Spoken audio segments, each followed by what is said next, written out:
இன்றைய வேத வாசிப்பு லேவியராகமம் 16ஆம் அதிகாரம் 1 முதல் 5 வரையிலான வசனங்கள். ஆரோனின் 2 குமாரர் கர்த்தருடைய சந்நிதியிலே சேர்ந்து மரித்து போன பின்பு கர்த்தர் மோசேயை நோக்கி, கிருபாசனத்தின் மேல் ஒரு மேகத்தில் நான் காணப்படுவேன்.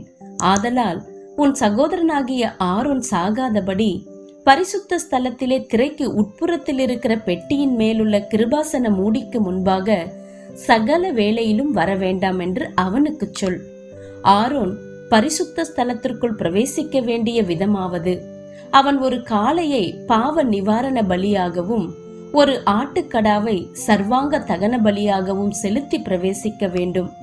அவன் பரிசுத்தமான சணல் நூல் சட்டையை தரித்து தன் அறைக்கு சணல் நூல் ஜல்லடத்தை போட்டு சணல் நூல் இடைக்கச்சையை கட்டி சணல் நூல் பாகையை தரித்து கொண்டிருக்க வேண்டும். அவைகள் பரிசுத்த வஸ்திரங்கள்.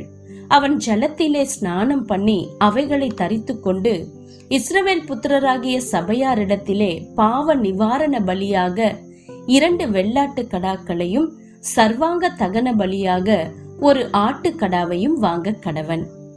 இன்றைய நற்செய்தி, நெருக்கமாகிறோம். கொரோனா வைரஸ் வந்த பிறகு வங்கியில் உள்ள பாதுகாப்பு பெட்டகத்திலிருந்து ஒன்றை எடுக்க முன்பை விட அநேக விதிமுறைகள் அமுல்படுத்தப்பட்டுள்ளது. வங்கி பெட்டகத்திற்குள் நுழைவதற்கு முன்னால் ஏற்கனவே முன் அனுமதி வாங்கி என்னுடைய அடையாள அட்டை மற்றும் கையெழுத்தை பரிசோதித்து வங்கி ஊழியர் ஒருவர் காவலுக்கு வந்து பெட்டகத்திற்கு அழைத்து செல்லும் வரை நான் காத்திருக்க வேண்டி உள்ளது. உள்ளே நுழைந்ததும் எனக்கு தேவையானவற்றை என் பெட்டகத்திலிருந்து நான் எடுக்கும் வரைக்கும் அந்த உறுதியான கதவுகள் பூட்டி இருக்கும். இந்த ஒழுங்கை நான் சரியாக பின்பற்றினால் மட்டுமே என்னால் வங்கியில் நுழைய முடியும். பழைய ஏற்பாட்டில் தேவன் உடன்படிக்கை பெட்டி வைத்திருக்கும் மகா பரிசுத்த ஸ்தலத்திற்குள்ளே நுழைய சில ஒழுங்குமுறைகளை வைத்திருக்கிறார். பரிசுத்த ஸ்தலத்திற்கும் மகா பரிசுத்த ஸ்தலத்திற்கும் பிரிவை உண்டாக்கும் அந்த சிறப்பான திரைக்கு பின்னே பிரதான ஆசாரியன் மாத்திரம் வருஷத்திற்கு ஒரு தரம் பிரவேசிக்க அனுமதிக்கப்படுவார். ஆரோனும் பிரதான ஆசாரியர்களும் ஜலத்திலே ஸ்நானம் பண்ணி பரிசுத்த வஸ்திரங்களை தரித்து கொண்டு பலிகளுடன் உட்பிரவேசிக்க வேண்டும்.